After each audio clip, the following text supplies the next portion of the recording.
បងចង់បាន laptop មួយគ្រឿងដែលមានតម្លៃសមរម្យស្រាលងាយស្រួលយកតាមខ្លួនមែនទេមកមើលជាមួយនឹង laptop Acer Aspire 15ទាំងអស់គ្នា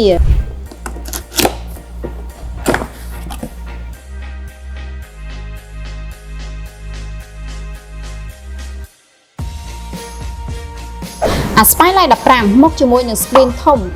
15.6 Full HD ច្បាស់ត្រជាក់ភ្នែកវាដំណើរការដ៏ឆ្លាតវៃជាមួយនឹង CPU Intel N500